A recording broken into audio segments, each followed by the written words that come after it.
ako si Masa mga kabonsay. Welcome po sa channel ko guys for today's vlog. Dumating na po ang aking pinakahihintay na tugas.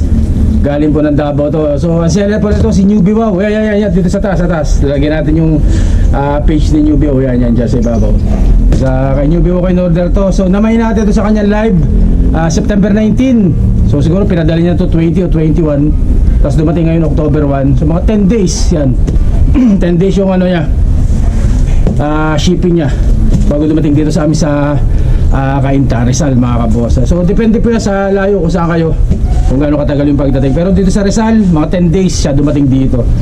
So namayin ko sa kanya to. Hindi ko masyadong nakita na yung itsura kasi sa live. Pero ngayon bubuksan natin para makita nyo mga kabosay. Yan. Pero syempre bago natin umpisa yung video, kailangan mo din pasukin yung intro o kaya intro. Pasok!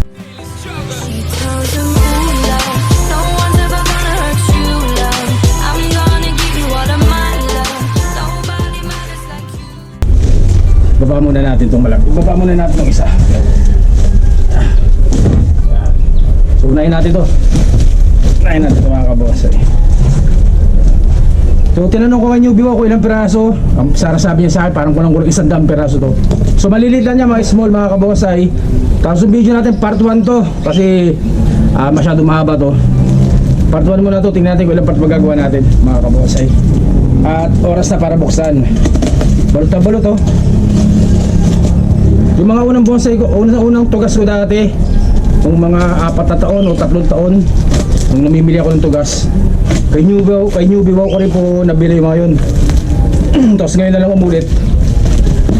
Dahil yung halos lahat ng tugas ko, naibenta ko nung nakaraan, diba? Nagbenta ko ng mga bonsai nun. So nabenta ko lahat, kaya wala na akong natirang tugas dito. Tapos kailangan natin magpalit ng maliliit na bonsai dahil medyo masikip itong ating bonsayan. Kaya yung mga malalaking bonsai po binibenta ko na para magpapalit tayo ng maliliit, mga small. Yan. May balot kinarton, tapos pinalastik. Pinalastik pala muna bago kinarton. Yan Siyempre si Boss ay kasama natin. Ayaw magpakita ni Boss ay, ayaw magpakita. Sa'yo mga kabosay tatanggalin naman natin itong garbage bag. Pero mga 15 minutes na itong video na to abangan nyo yung part 2. Isa-isahin natin to kung anong itsura. Yan, dami. Talagang maraming river sand ang mauubos ito. Maraming river sand mga kabonsay. Mahal sa river sand ni Nicomedes de la Cruz. So bumili na ako ng 100 pirasong plastic pot para dito. Tapos bumili tayo ng 20 pirasong buhangin. Tingnan natin kung kasya ba yun o kulang yun.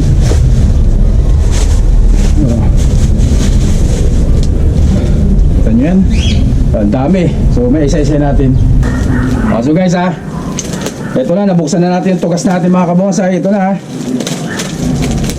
Kita nyo paano siya, may moist, medyo basa-basa siya. So yan ang gustong-gusto ng tugas mga kabonsay.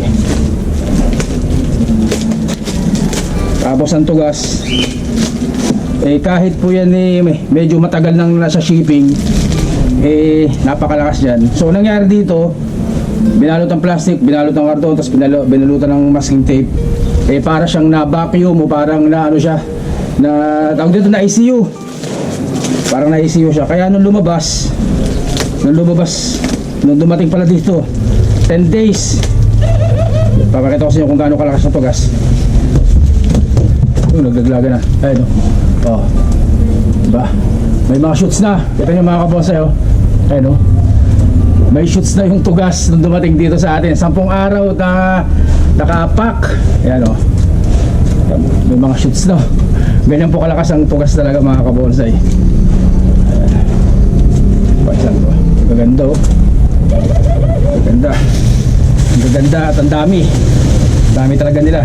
Ayan So latag natin dito mga kabonsay para makita niya. Diba?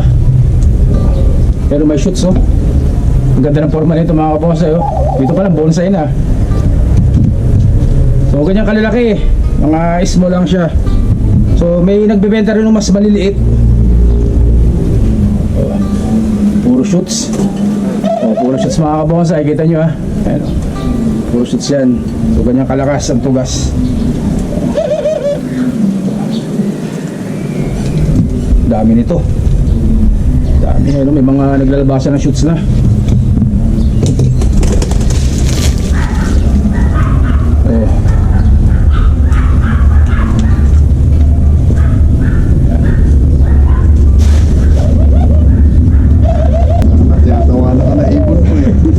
Tawa nga yan. Oh, ito ang ganda nito. Maganda nyo yung base. Ganda. Formado na. Sabi pala, formado na kapagad.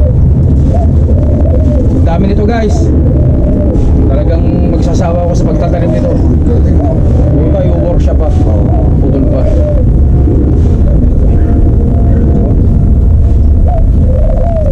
Oh, buhay yan. Pag may mga ganyan, puti.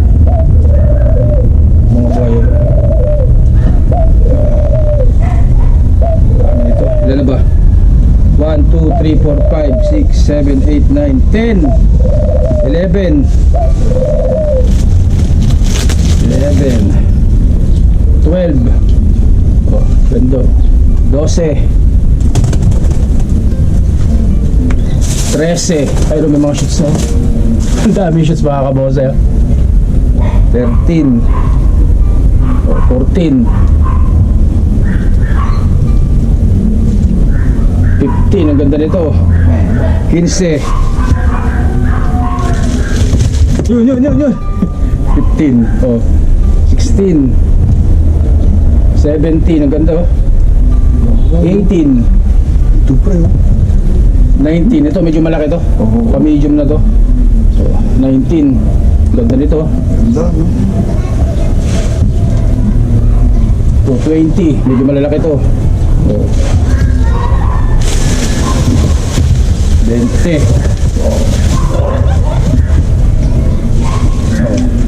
21, ganda oh 21 oh 22, tatanggalin lang itong isang to 22 23 ganda rito oh,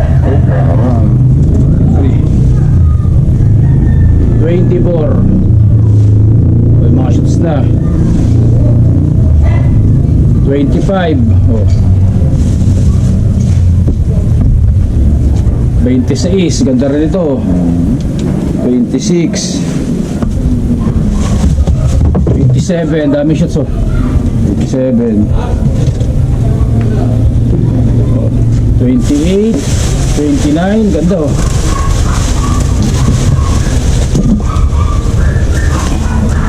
30 oh 31 32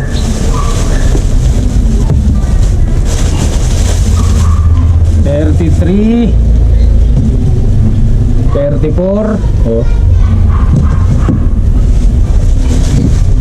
35, ganda nito oh. Ganda ng base 36 oh yan chili ito 36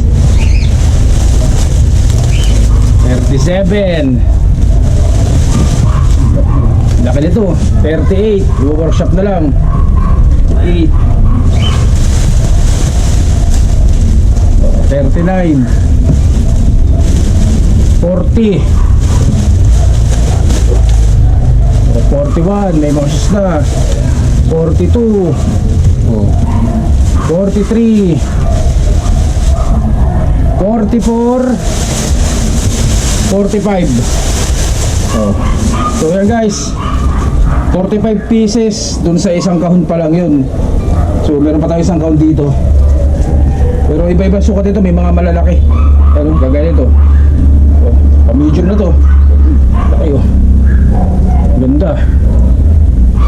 Oh, kompleto abang oh. Saka yung base niya oh. So ang gagawin ko nito, bababad muna natin ito sa rooting hormone o sa anaa. Bukas ko na to itatanim mga kabonsay. babad natin ng overnight.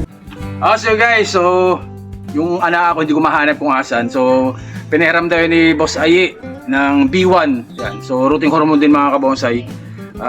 Tantyahin na lang natin kung gaano karami, kung ilang takip. So dito sa isang punong drum na to, dito natin nilalagay. Siguro mga 4 na takip, pwede na yan dyan. So isa, dalawa, tatlo, 4. Pwede na yan, 4. Tapos, yung iba, dati no, hindi na ako gumagamit ng rooting hormone eh. Pagdating na to, tinatanim ko na lang sa river sand. Buhay naman mga kabonsay. Pero ngayon, gamitan natin ang rooting hormone yung mga kabonsay. So, ibababad muna natin to ng overnight. Bukas ko na itatanim to. Ayan o. Para lumakas lalo sila mga kabonsay. So, dito natin lalagay. Ilulubog ko na yan ang buo. Bababad natin talaga yan dyan sa sa drum. Kasi, lapitan mo to. Lapitan mo tong natin, tong drum natin. Puno ng tubig yan ha. Bababad na natin yan dyan sa kanya. Overnight natin ibababad yan. Overnight. So ito guys ginagawa ko, ito rin ang ginagawa ko dati doon sa mga unang tugas na inalagaan ko dati noon. So sineshare ko lang sa inyo mga kabonsay. So yung iba noon, kahit yung iba dati noon, yung unang-unang mga tugas hindi ko na binababad sa rooting hormone. Pero ngayon babad natin.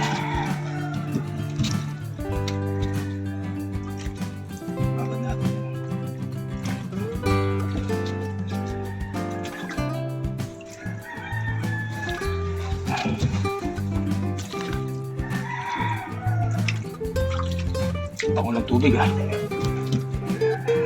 Ganda oh. Ganyan. Babad muna natin yan. Kasya.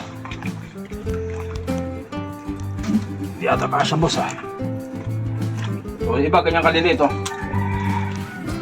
So, cute pa rin.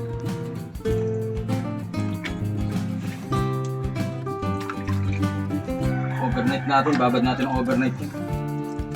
Tugas, malakas naman yan. Ang problema yan sa kanya.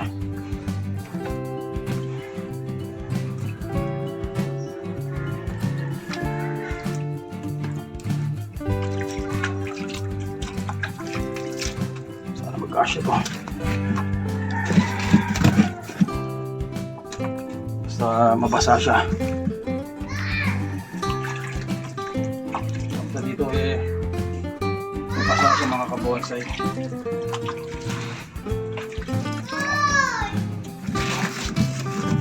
Ito, ganda oh.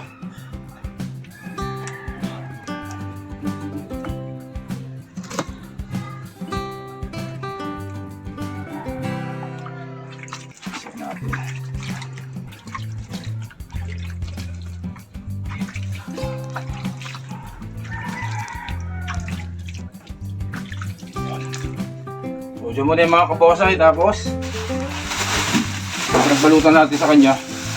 Balut natin dyan. So, bukas sa umaga, tanim na natin yan mga kabosay. O so guys, hanggang dito na lang po muna yung vlog natin. Part 1 po ng video natin, abangan yung part 2, bubuksan natin yung isang box mga kabosay. Hanggang dito na po muna, stay safe, at syempre God bless you po mga kabosay. Maraming salamat po, thank you.